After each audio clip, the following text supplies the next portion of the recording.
मृत्यु के समय इन लक्षणों का दिखना व्यक्ति के स्वर्ग जाने का सूचक। दोस्तों, इन दिनों पितृपक्ष चल रहा है।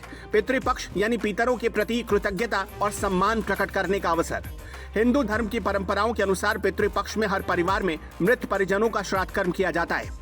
करीब एक पखवाड़े के पितृपक्ष को ऐसा गंभीर समय माना जाता है कि जब हम मन भटकने वाली सभी चीजों को छोड़कर सिर्फ अपने पूर्वजों में मन को केंद्रित करने का प्रयास करते हैं, सच्चे मन से उनकी आत्मा की शांति के लिए प्रार्थना करते हैं। ऐसे में हमारे दिमाग में जीवन मृत्यु, स्वर्ग नर्क, आत्मा परमात्मा और लोक परलोक से जुड़ी बातें आना स्वाभाविक है।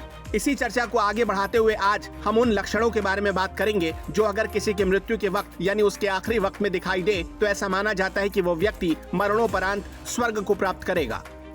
प्राण इस प्रकार शरीर से निकले तो भगवान कृष्ण की गीता में कहा गया है कि शरीर में मुख्य रूप से 9 द्वार होते हैं और जो महान आत्माएं होती हैं और जो लोग अपने जीवन में सत्कर्म करते हैं उनके प्राण शरीर के ऊपरी द्वार से निकलते हैं। शरीर के ऊपरी द्वार में आंख, नाक, मुंह और कान होते हैं। जीवन पर्यंत पुण्य कार्यों में लीन रहने वाले भले लोगों के प्राण इन्हीं द्वारों से निकलते हैं। इस प्रकार की मान्यताएं चली आ रही कि मृत्यु के वक्त किसी व्यक्ति के प्राण नाक से निकलते हैं तो नाक हल्की सी टेढ़ी हो जाती है, वहीं आंखों से निकलते हैं तो आंखें बंद नहीं होती। कान से प्राण निकलने पर कान खिंचे हुए से प्रतीत होते हैं और मुख खुला रह जाता है। चेहरे पर संतोष का भाव। जिन लोगों ने अपने जीवन में अच्छे कार्य किए होते हैं, आखिरी समय में यानी कि मृत्यु के वक्त उनके चेहरे पर संतोष का भाव दिखता है और ऐसे लोग स्वर्ग जाते हैं। वहीं जिन लोगों ने गलत काम किए होते हैं या फिर पाप कर्म किए होते हैं, उनके चेहरे पर आखिरी वक्त में मृत्यु का भय साफ दिखता है। मृत्यु के समय मल मूत्र का त्याग न होना।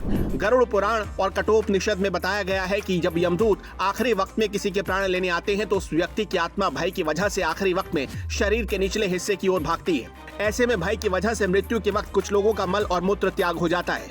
वहीं इसके विपरीत जिन सत्पुरुषों के प्राण आराम से निकलते हैं और मलमूत्र का त्याग नहीं होता, ऐसे लोग स्वर्ग में स्थान बनाते हैं। मृत्यु के समय इन चीजों का पास में होना। मृत्यु के समय बहुत ही किस्मत वालों या फिर महान आत्माओं या पुण्य आत्माओं के साथ ऐसा होता है कि आखिरी समय में उनके पास गंगा जल, तुलसी और कुश का आसन हो। आखिरी वक्त में अधिकांश लोगों के पास ये चीजें उपलब्ध नहीं हो पाती। कई बार तो इनकी व्यवस्था बनाने में ही प्राण निकल जाते हैं। जिन लोगों के पास ये चीजें उपलब्ध हों, ऐसे लोग स्वर्ग को जाते हैं। ऐसे पुरुषों का नजर आना। माना जाता है कि जब व्यक्ति का आखिरी वक्त करीब आ जाता है तो उसे काले कपड़े में यमदूतों के अलावा कुछ नजर नहीं आता। लेकिन महान पुरुषों और जीवन में सदैव अच्छा आचरण करने वालों के साथ ऐसा नहीं होता। उन्हें पीले कपड़ों में देव पुरुष अपने सामने खड़े दिखाई देते हैं। वे देव पुरुष जो मरने के बाद स्वर्ग के विमान में बिठा कर ले जाते हैं। धर्म कथाएं के YouTube चैनल को सब्सक्राइब करें और इस वीडियो को Facebook पर देख रहे हैं तो फॉलो जरूर करें। धन्यवाद।